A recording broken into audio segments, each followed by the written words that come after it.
Okay, so last night, you told yourself 5 minutes. Just 5 minutes before bed. Maybe check what's happening. Totally fine, totally normal. And then you looked up, and it was 2 a.m. You'd somehow gone from one harmless video to a comment section arguing about whether tipping culture is ruining America, to a thread of strangers fighting about something you don't even have an opinion on, to a debate over whether a celebrity divorce was actually her fault. None of it made you feel good. None of it was resolved. All of it kept you scrolling anyway. You are basically the main character of a Black Mirror episode, except less dramatic and somehow more embarrassing. You've just experienced doom scrolling, and honestly, you are in extremely good company.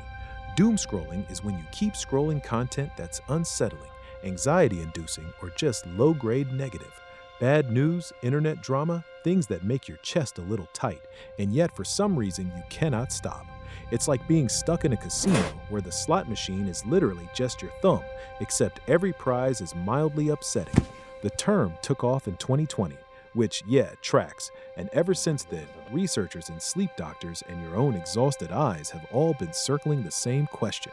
Why can't we just put the phone down? So here's what this video is going to do for you.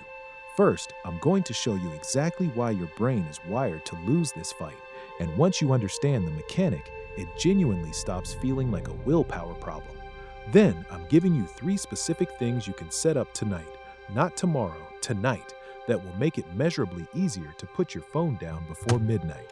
By the end of this video, you'll know why it's been so hard, and you'll have a concrete system to actually fix it. No apps to pay for unless you want to, no major lifestyle overhaul, just 3 friction points that work with your brain instead of against it. 10 minutes, let's go. The science, your brain is not your friend. Here's the one thing I need you to take away from this section. You are not weak. You're not doing this because you lack discipline. You are being systematically outplayed by a machine built by some of the smartest engineers on the planet, specifically designed to keep you engaged.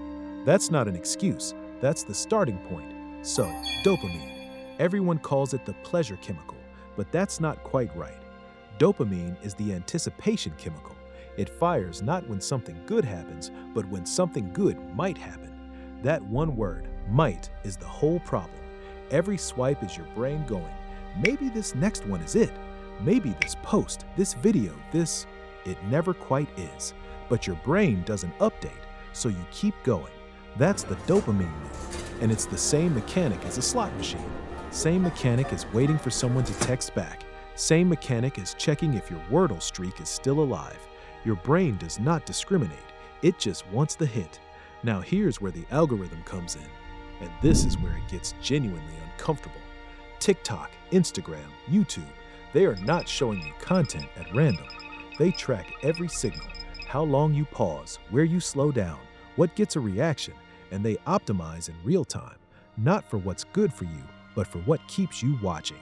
What keeps humans watching longest? Things that make us feel something. Outrage, anxiety, suspense. The algorithm figured out what reality TV producers have known since The Bachelor Season 1. Negative emotion keeps eyes on screens longer than positive emotion. Except now it's not a TV executive making that call. It's a model running on a server farm in Virginia, and it has never once felt bad about anything. And here's the timing problem. Late at night, when your energy and focus are already running low, the algorithm is at its sharpest. It's had all day to learn exactly which buttons to push. That's the mismatch. That's why this feels hard. And that's why the fix isn't about trying harder. It's about changing the environment. The protocol, 3 fixes that actually work. 3 fixes. Before I walk through them, a quick note so you can prioritize. If your main problem is late night scrolling in bed, start with fix number 2. If it's all-day compulsive checking, fix number 3 is your first move. Fix number 1 works for both and takes about 45 seconds to set up, so honestly, just do that one right now. All 3 are about creating friction, making it slightly harder to mindlessly scroll, so your brain has a moment to catch up with what it actually wants. Fix number 1, Grayscale. Make your phone ugly, on purpose. Go into your phone settings and switch your screen to grayscale. Drain all the color out. Make it look like a fax machine from 1994, or like the LinkedIn app, which honestly might be the same thing. This sounds too simple. It works. Your phone's interface is color-tuned to be stimulating. The red notification dot, the saturated thumbnails, the gradient stories, all engineered to trigger emotional responses. Take the color away, and your phone becomes kind of boring. That TikTok thumbnail looks a lot less exciting in gray. Your brain gets less of a hit just from picking it up, which means you pick it up less. This isn't just a theory. There's a real study behind it. Researchers at the University of North Dakota, in a study published in the Social Science Journal in 2020, switched a group of college students' phones to Grayscale for about a week and a half. That group cut their daily phone use by nearly 40 minutes compared to before, with no other changes to their behavior, just the color. iPhone, settings, accessibility, display and text size, color filters, Grayscale. Android, settings, accessibility, color correction, Grayscale. Pro tip, set a shortcut.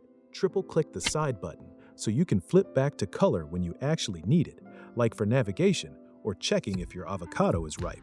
We're not animals. Fix number 2, phone-free bedroom, the bouncer rule.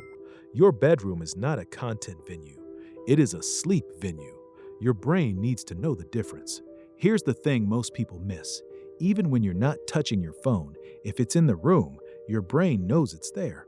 It's like trying to fall asleep with a bag of chips on your nightstand. The proximity is the problem, not just the usage. The fix is simple. Buy a cheap alarm clock and charge your phone in another room. Kitchen, hallway, doesn't matter. Just not the bedroom. Now, if you're using your phone for white noise or a sleep podcast, I get it. That's a real reason to keep it close. A $5 Bluetooth speaker solves that completely. Worth every penny if it gets the phone out of arm's reach. But what if someone needs to reach me? If it's a real emergency at 1 a.m., people call repeatedly. Your Instagram notifications have never once been an emergency. We just trained ourselves to treat them like they were. The American Academy of Sleep Medicine has documented that removing phones from the bedroom improves both how fast you fall asleep and the overall quality of your sleep, because you're not lying there negotiating with yourself about whether to check it. And if you want to extend this, add a 30-minute no-screens window before bed. Read something physical. Journal. Just sit there. 30 minutes is enough for your nervous system to actually begin winding down. Fix number 3, AP blockers. Use the algorithm's tools against it. This one's my personal favorite because it's a little bit poetic. App blockers let you lock yourself out of specific apps during specific hours. The 2 worth knowing: Opal, iOS only, clean interface, and Freedom, which works across phone, tablet, and laptop simultaneously. You set it up once, no Instagram, TikTok, or Reddit after 10 p.m., and then it's gone. Getting past the block requires a delay, a confirmation screen, a waiting period. It's deliberately annoying. Quick heads up if you're on Android. Freedom blocks websites cleanly on any device, but its app blocking is a bit more limited on Android than on iOS. Worth checking the current feature list before you commit to a plan, and most of the time, that friction is enough because you didn't actually need to open Twitter at midnight. Your brain was just bored for 3 seconds and reached for the nearest dopamine source. Give it 10 seconds of resistance and the urge passes. The key, and this is what makes or breaks the whole system, is setting your schedule before you're tempted. Think of it like buying a salad for lunch the night before. Not because you'll want salad at noon, you probably won't, but because you know your future self won't make the right call in the moment. So your present self makes it instead. Set the schedule on a weekend afternoon when you're thinking clearly. Lock it in. Future you will be mildly annoyed for about 30 seconds and then get 8 hours of sleep. All right, slightly ironic ask incoming. Put your phone down after this video. Not in a few minutes, right after this. And before you do, one question I actually want you to argue with me about: is doom scrolling a personal discipline problem, or is it the app's fault? I'll go first. Personally, I land about 70/30 on the app's side. These platforms employ teams of people whose entire job is making this harder for you to resist. That's where I'm starting. Convince me otherwise. That's literally the bar I'm setting for the comments today. Where do you land? Drop it below. Agree with me. Tell me I'm wrong. Whatever. That's the comment section working as intended. All right, I'll let you have the last word down there. One more thing before you go. Check the pinned comment for how to share this and subscribe. Okay, for real now, go to sleep.